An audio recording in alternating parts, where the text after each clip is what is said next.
lesson 52. Let's go ahead and start with the square up here. So I want to divide the square into fourths. When I say that I want to divide it into fourths, how many pieces do I want my square to be placed in? How many pieces? 4. So I can divide it different ways, but I'll do it like this. Now I want to shade in 3 pieces. What would I do to shade in 3 pieces? I would color in 3 pieces.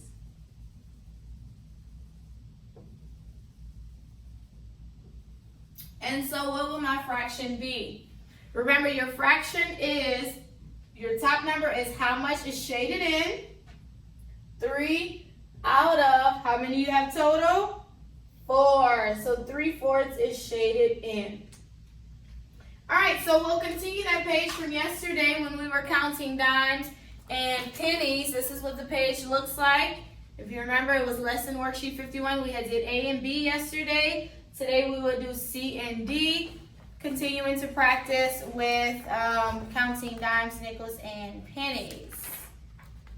All right. Okay, so let's go ahead and do that. So let's start with C. I will have 5 dimes, 4 nickels, and 2 pennies. Okay?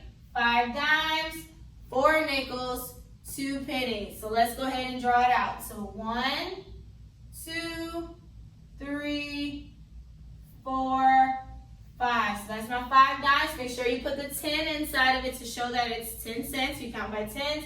4 nickels. 1, 2, 3, 4. So I'll put a 5 inside the nickels to show that we count by 5s with the nickels.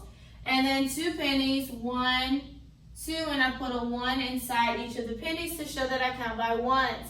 Let's go ahead and count it out. 10, 20, 30, 40, 50. Let's go ahead and move to nickels. So we stopped at 50 with the 10s. Now we start counting by 5s. So 55, 60, 65, 70. We stop at 70. Now we start counting by 1s. 71, 72. How much money? 72 cents on column C. Okay, let's go ahead and do our last one, which is D. Okay, I want to have 1 dime, 6 nickels, 1 penny. 1 dime, 6 nickels, and 1 penny. So 1 dime, 10. 6 nickels, 1, 2, 3, 4, 5, 6, and then 1 penny. 1. So now let's count it out. 10. Okay, so this sometimes for some reason after when we stop at 10, sometimes it's harder to go, but you just go to the teens, okay? So 10, let's start counting by 5. So 5, 10, 15, 20, 25, 30, 35, 40.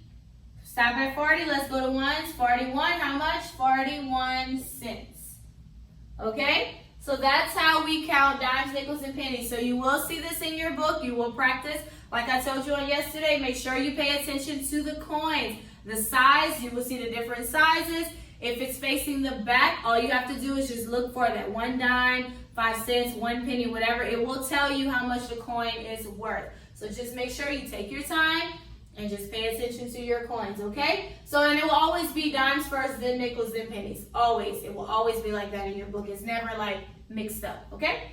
All right, moving on. So let's go ahead. Today we will discuss what's called a line of symmetry. So you will see this in your workbook page on 52A today. So all a line of symmetry is a line that divides a shape in half, okay? So a line that divides a shape in half.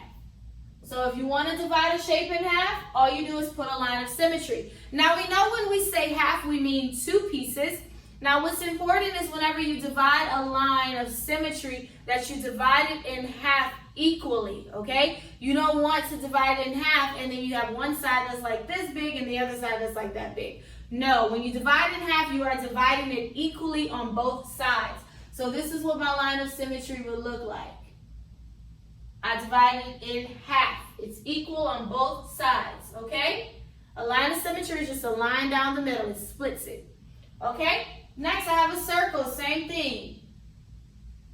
Split it in half, equal on both sides. Now, if I had a square and I tried to do this, that is a line, but it's not a line of symmetry. A line of symmetry divides it in half equally. If I divide it, if I fold it, it will match up perfectly, and that's what a line of symmetry does. It splits it in half, and it divides it perfectly in case you need to fold it, okay? So a line of symmetry, that's what you will see in your book on today. All right, so we are also going to start moving on to adding double-digit numbers, two-digit numbers. That's numbers that have two numbers in it. Remember, a digit is a number. So, for example, I'll start with 16, and this is actually adding money, okay? I'm going to do 16 cents plus 22 cents, okay? So we know this is our dimes. We have one dime and then 6 pennies. That made 16.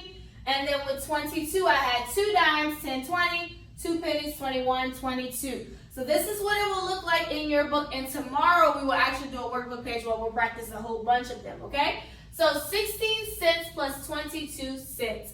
Whenever we start adding double-digit numbers, we have to follow a certain order when we add. First thing we do is always start with our back numbers, okay? We always start with the back, and I did explain that whenever we did plus 10 and I showed you how to add numbers on top of one another, was the same thing. Whenever we add, we start at the back, and that's because when we start to carry over, it will help you to know how to do that a lot easier. If you start from the front, work the back, you're going to confuse yourself. So always start at the back, and you go from top to bottom, start from the back. So that means I will add, let me put my plus sign, I will add 6 plus 2 first, and that equals 8. Now I can move to my front numbers, and I do the same thing again. Top to bottom, 1 plus 2 equals 3. So how much money was this total? 16 cents and 22 cents made 38 cents. Okay, so that's how we add double-digit numbers. You will do 16 plus, you start at the back, 6 plus 2 equals 8. Then go to the front, 1 plus 2 equals 3. You go start at the back, top to bottom, front, top to bottom, and place your answer down. Whenever it's adding money, make sure you put your cent sign, okay? If we're doing dimes and pennies, that's cents. Make sure to put that, okay? So tomorrow we'll go a little bit more into it, and we'll practice a lot more with this. You can do workbook page 52A on